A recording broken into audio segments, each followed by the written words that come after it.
Hello guys, good afternoon. आज चाहिँ म र ग्रेस चाहिँ आज हामी नेपाली खाना खानु जाँदैछ नि त। त्यसै कारणले ग्रेस र म चाहिँ एकदम रेडी भयो छिटो छिटो।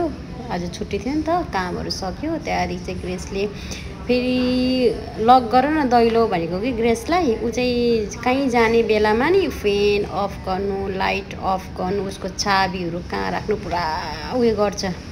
हिँड न छिटो, ढिलो भयो, भोक लाग्यो भनेको। आम्मामाम त्यहाँदेखि चाहिँ उसले लक गर्यो। लक गरेर त्यहाँदेखि चाहिँ हामी पनि छिटो छिटो भोक लागिसक्यो नि त। त्यहाँदेखि आज चाहिँ हामी नेपाली रेस्टुरेन्टमा गएर खाना खाउँला भनेर चाहिँ हिजो नै सल्लाह गरिरहेको थियो नि त।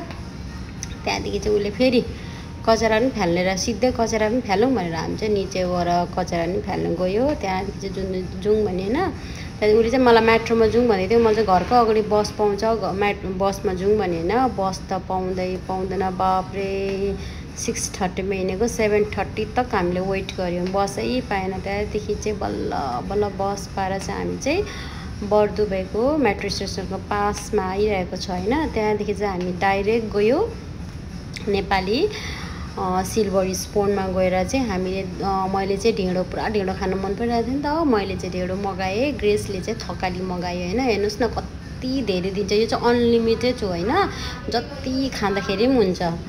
अब यो एकपल्ट दियो होइन, त्यहाँदेखि फेरि खानु मन पऱ्यो भने देखो जति खाए पनि हुन्छ, अनलिमिटेड होइन। त्यहाँदेखि चाहिँ ग्रेसले चाहिँ खाउ न कस्तो लाग्यो भने ग्रेसलाई दामी लागेछ होइन। त्यहाँदेखि उसले मलाई तिमी पनि खाऊ त ढिँडो कस्तो हुँदैछ भनेर मजाले मेरोबाट पनि ढिँडो खाइदिएँ होइन। अनि मेरो छेउमा बसेको एउटा भाइ चाहिँ ढिँडो नचप्पै निल्छ भन्छ। यस्तो हेरेको तिनीहरूले त नचप्पै निल्दो रहेछ होइन। म चाहिँ भन्छु कसरी चाहिँ नचप्पै निलेको भनेर, मेरो पनि म त चपाएरै निल्दिएँ हो। त्यहाँदेखि चाहिँ मलाई चाहिँ ढिँडो खानु सकिनँ। अन्त ग्रेसकोबाट अलिकति भात लिएर ढिँडो र भात मुसेर चाहिँ मजाले खाइदिएँ आज। यसरी ढिँडो चाहिँ कस्तो मिठो लाग्छ मलाई, तर बनाउनु जान्दिनँ। अब चाहिँ म घरमा पनि ढिँडो प्र्याक्टिस गर्छु होइन। त्यहाँदेखि चाहिँ म यता आएर चाहिँ नेपाली दोकानमा गएर चाहिँ नेपाली सब्जीहरू ल्याउनु पऱ्यो भनेको त सब्जी राम्रो छैन रहेछ, डल्ले खोर्सानी ल्यायो हो।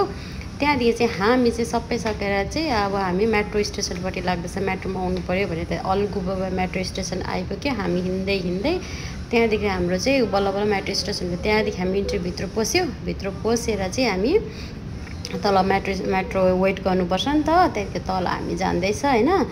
तल जाँदैछ नि, तल गएर चाहिँ एकछिन बसेको त हामीलाई लेट भयो क्या। हामी 5 मिनट चाहिँ वेट गर्नुपर्ने रहेछ हाम्रो मेट्रो स्टेसन। त्यहाँदेखि हामी एकछिन बस्यो, त्यहाँदेखि मेट्रो पनि आयो। अनि म चाहिँ अब यो भिडियो यहीँ इन्ड गर्दैछु होइन। तपाईँहरूलाई कस्तो लाग्यो, राम्रो लाग्यो भने लाइक एन्ड सब्सक्राइब गरिदिनु होला। By by.